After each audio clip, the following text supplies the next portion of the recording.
అస్మద్గురుభ్యో నమ. భగవద్బంధులారా, ఇప్పుడు చెప్పబోయే మంత్రం చాలా ప్రసిద్ధి కలిగింది. ప్రతి శివాలయంలో మీరు వింటున్నది, ఎక్కడొక్కడ ఎవరో ఒకరు చెప్తూ ఉండేదే. అలాగే యజ్ఞవేదికల్లో కూడా ఈ మంత్రం వస్తూనే ఉంటుంది. ఆ మంత్రవైభవం దేనికి అంటే విద్యా ప్రాప్తి. ఉన్నత చదువులు కావచ్చు, చిన్న చదువులు కావచ్చు. ఇది వీళ్ళు వాళ్ళు అని తేడా లేదు. పిల్లలు, చదువుకునే పిల్లలు ఎవరైనా సరే. కాకపోతే మంత్రాన్ని చదివేటప్పుడు వేదం పద్ధతిలో క్యాసెట్లు పెట్టుకుని మాత్రం చదవకండి. శ్లోకం చదివినట్టే చదవండి దయచేసి. ఇది నమ్మకం చమకంలో కూడా వస్తుంది, అందుకని చెప్తున్నా. బ్రాహ్మణ, క్షత్రియ, వైశ్య ఇత్యాదిగా చెప్తారు కదా, అంచేత మేము మంత్రాలు అలాగే చదువుతాం అని మాత్రం దయచేసి వద్దు. పిల్లలైతే, పెద్దలైతే నియమాలు పాటించండి, చేసుకోండి, వద్దంట లేదు. ఇది చదువుల కోసం, పోటీ చదువులు కావచ్చు, ఉన్నత చదువులకి వేరే ప్రాంతాలు కానీ దేశాలు కానీ వెళ్ళే వాళ్ళకి ఇది చాలా బాగా జరుగుతుంది. మంచి స్థితి వస్తుంది. ఇది మళ్ళీ కనీసం 27 సార్లు పిల్లలు 5వ తరగతి నుంచి ఎంఎస్సి దాకా ఉన్న వాళ్ళ చేత రోజు చదువుకునేలా చెయ్యండి. స్వామివారి యొక్క స్వరూపం ఇంట్లో ఫోటోలా పెట్టుకోండి. నిద్రించే శివుణ్ణి మాత్రము ఫోటో పెట్టుకోవద్దు దయచేసి. శివలింగాకృతి కావచ్చు, నటరాజు కావచ్చు, అమ్మవారితో కూడిన స్వామి కావచ్చు, అలా చేసుకోండి. కొన్ని చోట్ల ఆ మధ్య ఫ్యాషన్ అయిపోయింది.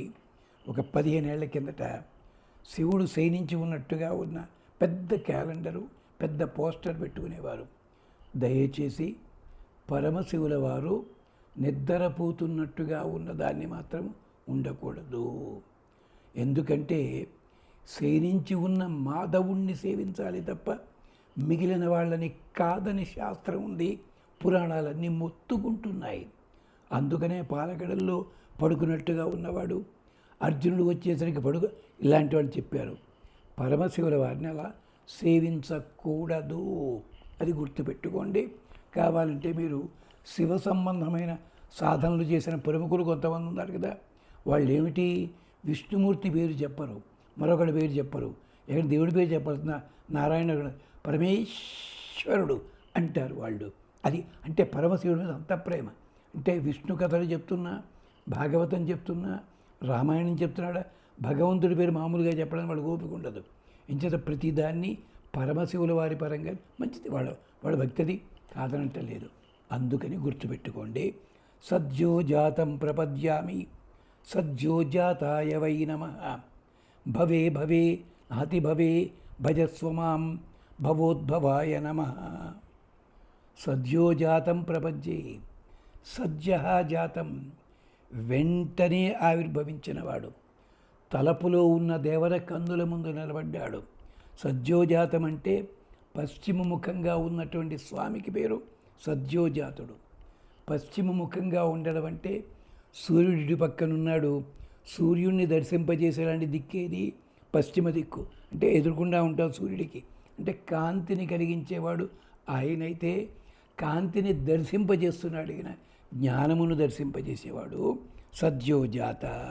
అది సద్యోజాతం ప్రపద్యే. ఆ పశ్చిమ దిక్కుగా ఉన్న ముఖం ఏదుందో ఆ స్వామికి మేము నమస్కరిస్తున్నాను. సద్యోజాతాయ వై నమః. ప్రపద్యే, ప్రపద్యామి, శరణు వేడుతున్నాను. శరణు వేడడంటే ఏదో శరణు అన్నట్టు కాదు. దానికి 5 లక్షణాలు ఉన్నాయి. 6 లక్షణాలు. షడ్విధ శరణాగతి. 1, రక్షకుడని నమ్మాలి, నాకు వేరే గతి లేదన్న భావన ఉండాలి. ఆ నమ్మకం ఉన్న స్వామి గొప్పతనం తెలుసుకోవాలి, మంత్రం ఏమిటో తెలవాలి. ఇలాంటిదన్నమాట. ఆనుకూల్యస్య సంకల్ప ప్రాతికూల్యస్య వర్జనం రక్షించేది విశ్వాస. అంతేకాదు అకించనత్వము. ఈ లక్షణాలన్నీ ఉండాలి. అంతే తప్ప సోమవారం నాడు శివాలయానికి, మంగళవారం నాడు నవగ్రహాలకి, బుధవారం నాడు ఎక్కడికో ఇంకెవడు నమ్మినట్టండి వీడు కాదు. శరణం ప్రపద్యే. ఒక్కసారి కాళ్ళు పట్టుకుంటే ఇక వెళ్ళను.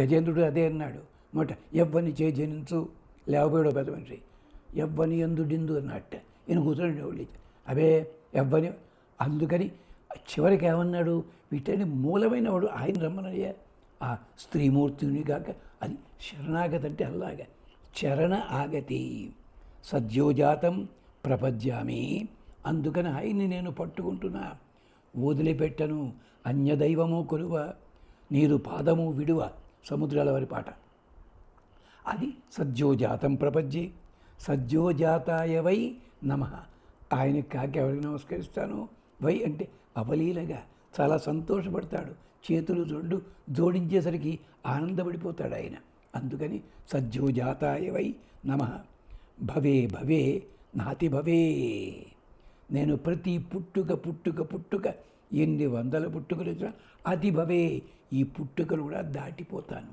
ఎంచేత ఎన్ని జన్మలిచ్చినా నాకు బాధ లేదు నేను పట్టుకుంటాను ఒక భక్తుడు శివభక్తుడు నాయనార్ ఆ మహానుభావుడు అంటాడు పరమశివ నాకు జన్మ ఇస్తే కుక్క జన్మ ఇవ్వద్దు దయచేసి మనిషి జన్మ ఇచ్చినా ఇవ్వకపోయినా ఒక కాకి జన్మ ఇవ్వవయ్యా నాకు ఎందుకో తెలుసా కాకి వంటి అసహ్యమైన పక్షి లేదు ఎంగిలి తింటుంది స్పృశిస్తే ప్రమాదం పిండానికి మాత్రం తప్ప పిలవరు ఎవళ్ళు పెంచుకోరు కానీ కాకికున్న గొప్పతనం ఒకటి ఉందయ్యా ఇంత ముద్ద ఇంత మాంసం ముక్క కాస్త దొరికితే అదొక్కటే తినదు 10 కాకుల్ని పిలుచుకుని పొడిచి కడుపు నిండకపోయినా రెక్కలు టపటపటపట కొట్టుకుంటూ ఆనందపడుతుంది సంఘ జీవదే తోటి వాళ్ళతో పంచుకుంటుంది నా సంపదలను ఎలా పంచుకోవాలి అలాంటి జన్మివ్వయ్యా అంటాడు శివభక్తిపరుడు నాయన ఆర్ ఆ మహానుభావుడు అగో అలాగా కుక్కనుకో పంచపరిచయాలను పెడితే ఆ తిందు బావు అని పిలిచి నలుగురు కలిసి కింద పారుతాయని అందుకని అంచేత భగవంతుడా అల్లా ఇవ్వయ్యా నాకు అంటారు భవే భవే నా అతి భవే ఇలాంటి జన్మలు 100 ఇచ్చినా నాకు భయలేదు దాటిపోతాను నేను నాతి భవే భజస్వ మాం అదేమిటి నిన్ను కదా నీకు దండం పెట్టాల్సింది భజించాల్సింది భజస్వ మాం అంటే ఏమిటి భజస్వ అంటే పూజ చేసుకోనని కాదు నన్ను ఆరాధించుకుని దగ్గరికి తీసుకో నీ దగ్గర ఎట్టే పెట్టుకో ప్రేమగాను చంటి పిల్లాడు ఒంటి నిండా మట్టి అంటుకున్న తల్లి ఏం చేస్తుంది శుభ్రంగా తొలిపి దగ్గరికి చేస్తాడు నాన్న ఏం చేస్తాడు నన్ను స్నానం చేసి ఎత్తుకుంటా అంటాడు అమ్మలా కాదు వాడి మాసిన బట్టలు ఉండగా కూడా దగ్గరికి తీసుకుంటుంది అది అలాగా భజస్వమాం నన్ను తీసుకోవయ్యా భవోద్భవాయ నమః భవ ఉద్భవాయ మరి నా కోసం కిందకు వస్తున్నావు కదా నువ్వు పుట్టడం జరుగుతుంది కదా ఎలాగా నేను పుట్టా పాపుణ్యాలకి మరి నువ్వెందుకు వస్తున్నావయ్యా నీకెందుకు వచ్చాయి పాపుణ్యాలు అందుకని భవోద్భవాయ నమః సద్యోజాతం ప్రపద్యామి సద్యోజాతాయ వై నమః భవే భవే నాతి భవే భజస్వాం భవోద్భవాయ నమః ఇది స్వామిని ప్రార్థించి విధానము విద్యాప్రాప్తి అలాగే తరువాత ఇంకొకటి కూడా పరమశివుల వారికి సంబంధించిందే ఇదేమిటి గ్రహబాధలు తొలగడానికి మనవాళ్ళు తాయెత్తులు జాతకాలు చాలా చెప్తారు చేసుకోలేని వాళ్ళు ఏం చేసుకోవాలి అది చెప్పుకుంటున్నాం ఇక్కడ గ్రహబాధలు పోవాలి ఆందోళన పోవాలి మనస్సు స్థిరత్వం ఉండాలి నాగదోషం ఉందండి మీరు పలానా తోటికి వెళ్ళి నాగపూజ చేయించుకుని ఆ నాగదేవతని హుండీలో వేసేయండి సంతోషం అల్లా హుండీలో ఒక రోజున 150 నాగప్రతిమలు పెడితే ఆ నాగప్రతిమలు 150 మర్నాడు అవుతున్నాయో తెలుసా బయటికి తీసి కడిగేసి ఆ దేవాలయం ఎదురుకుండా బంగారు నగలు దుకాణం ఉంటాయి వెండి బంగారు నగలు అక్కడ అమ్మేస్తున్నారు మరి నువ్వు చేసిన పనికి ఫలితం వచ్చిందయ్యా అలాగే ఇంకో చోట మీ చేత నాగప్రతిష్ఠ చేయిస్తాం శిల్పాలు చెక్కి ఆ చుట్టుపక్కల ప్రతిష్ఠింపజేస్తున్నారు ఎంత భయంకరంగా ప్రతిష్ఠింపజేస్తున్నారు చూసా ప్రతిష్ఠించేటప్పుడు శ్రద్ధగానే ఉంటుంది తర్వాత అక్కడ మొహం చూసేవాడు ఉండడు కాయలు కొట్టేవాడు ఉండడు పసుపు తొక్కుకుంటూ తిరుగుతుంటారు అక్కడ అన్ని నాగప్రతిమలు ఉన్నాయి ఇలాంటి క్షేత్రాలు అయ్యా ఇది కాదు పద్ధతి దానికోసమే చెప్తున్నాను, హాయిగా మీరు చేసుకోండి. అలాంటి నాగప్రతిమలు ఇష్టమైతే అవతల మహానుభావుడు ఆరాధించుకుంటా అంటే ఆయన సంభావనమండి. మళ్ళీ ఆయన ఇది బజారు ఇది ఎంబర బజారు అక్కడ సెకండ్ హ్యాండ్ అమ్మేసేవాడు కాకూడదు. అందుకనే మన పెద్దలు ఏం చేశారు, ప్రాణప్రతిష్ఠ చేసి ఇలాంటి పూజలు చేస్తే ఇలాంటి విగ్రహాలని ప్రవహించే నీటిలో వదిలిపెట్టాం. గోదావరి, కృష్ణ, యమున ఇలాంటి చోట్ల అన్నారు. ఉంది. నేను పూజలు తప్పంటం లేదు, చేయించిన విధానం. ఆఖరికి నాగప్రతిమలు అంటున్నారా, పద్మములతో పూజ చేస్తారు, కలువ పువ్వులతోటి. అవ్వగానే కలువ పువ్వులన్నీ కుప్పలా ఎత్తి కడిగేసి పూల దుకాణాల్లో అమ్మడం కళ్ళారా చూసాం మేము. తప్పది. అది వైష్ణవ దేవాలయాలు కావచ్చు, మరో చోటు కావచ్చు, తప్పది. ఒక్కసారి పూజకు ఉపయోగించినటువంటి అవి ద్రవ్యాలు మళ్ళీ ఇంకోసారి వాడకూడదు. ఆఖరికి మన ఇళ్లల్లో కూడా తులసి దళాలు అయితే వాడకుండా అట్టే పెట్టుకోవాలి, అంతే. మళ్ళీ వాటిని ఇవ్వడానికి వీల్లేదు. అది ఏమిటది, భూతిభూషాయ, క్షమించాలి కొంచెం అధికంగా మాట్లాడాను, చాలా కష్టంతోచి. భూతిభూషాయ భక్తానాం భీతిభంగప్రదాయినే నమో భవాయ భర్గాయ నమో రుద్రాయ మీఢుషే. ఇది తైత్రీయ ఆరణ్యకంలో ఉన్న మంత్రము. భూతిభూషాయ, విభూతినే భూషగా ధరించిన వాడివి. విభూతి అంటే అద్భుతముగా అగ్ని మండిపోయిన తరువాత, అగ్ని అంతా పోయిన తర్వాత మిగులుతుందే అది.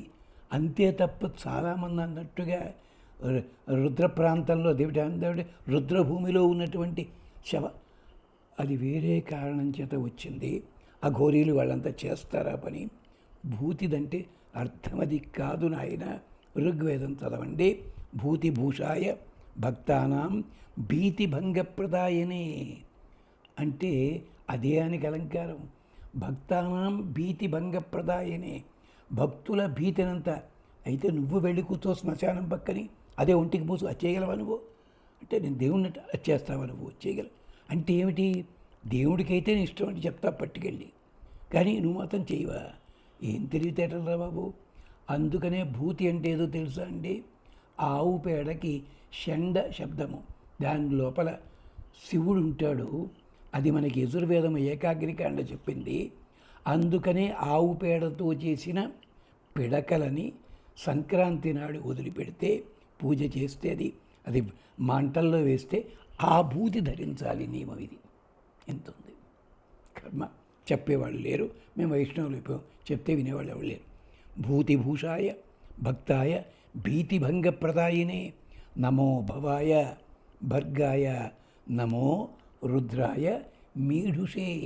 మమ్మల్ని ఆనందపెట్టే స్వామి, రక్షించవయ్యా అంటూ ఇంకొక మంత్రం కూడా చెప్పుకుని ఆపుదాం. ఎదురులేని అధికారం కావాలి. ఇది వాజసనీయ సంహిత. ఇది రుద్రపరంగా ఉంది, విష్ణుపరంగా ఉంది, ఇంద్రపరంగా వాయుపరంగా కూడా ఉంది, అగ్నిపరముగా వ్యాఖ్యానాలు ఉన్నాయి. సహస్రబాధవే తుభ్యం సహస్రాక్షాయ మీఢుషే సహస్రాంబాయ సాంబాయ సహస్రాభీషవే నమః. శివపరంగానే అంత అర్థం చెప్తారు. సహస్రబాహవే, వేలాది బాహువులు కలిగిన వాడ. సకల జీవరాశులు రకరకాల పనులు చేస్తారే, వాళ్ళ బాహువులన్నీ నీవేనయ్యా. సహస్రబాహవే తుభ్యం, నీ కొరకు. సహస్రాక్షాయ, వేలాది కన్నులు కలిగిన వాడ. సహస్రాక్ష సహస్రపాత్, అగు అలాంటివి. మీఢుషే, ఆనందాన్ని వర్షించేవాడివి, గొప్పవాడివి. సహస్రాంబాయ, అంబ శబ్దము కూడా రక్షణ అనుంది, కన్ను అనుంది. సహస్రాంబాయ సాంబాయ, స అంబ, అమ్మతో కూడి ఉంటాడు నువ్వు. ఎప్పుడు కూడా అర్ధనారీశ్వరుడిగా ఉంటాడు స్వామి. పుట్టుకతోటే అర్ధనారీశ్వరుడు. చాలామందికి తెలియక పార్వతీ కళ్యాణం తర్వాత అర్ధనారీశ్వరుడు కాదండి. బ్రహ్మగారు సృష్టిద్దామంటే కొనసాగటం లేదు, కోపం వచ్చింది, కనుబొమలు ముడిపడ్డాయి. ఆ కంచి పిల్లవాడు ఒకడు జారిపడ్డాడు, ఏడుపు మొదలుపెట్టాడు. చూస్తే అతనిలో సగము స్త్రీ లక్షణము, సగం పువ్వు లక్షణం ఉంది. అది చూసి గుర్తుపట్టి కుడి బుధం మీద కొట్టు ఉంటే స్వయంభూమను వచ్చాడు, ఎడం బుధం మీద కొట్టు ఉంటే శతరూపన్న ఆవిడ వచ్చింది. ఇద్దరిని సృష్టి చేయమన్నాడు. అర్ధనారీశ్వర తత్వం అక్కడి నుంచి మొదలైంది. అంటే సృష్టి జరగాలంటే స్త్రీ పురుషుడు ఇద్దరు ఉండి తీరాలి గుర్తుపట్టాడు. అర్ధనాశీయుడక్క ఆయన సాంబాయ సహస్రాభీషవే నమః. వేలాది వేలాది రకాలైన అగ్నిజ్వాలలు కలిగిన మహానుభావుడా రక్షించవయ్యా నన్ను అంటూ ప్రార్థన చేస్తారు.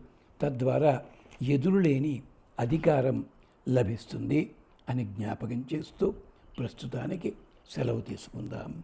స్వస్తి.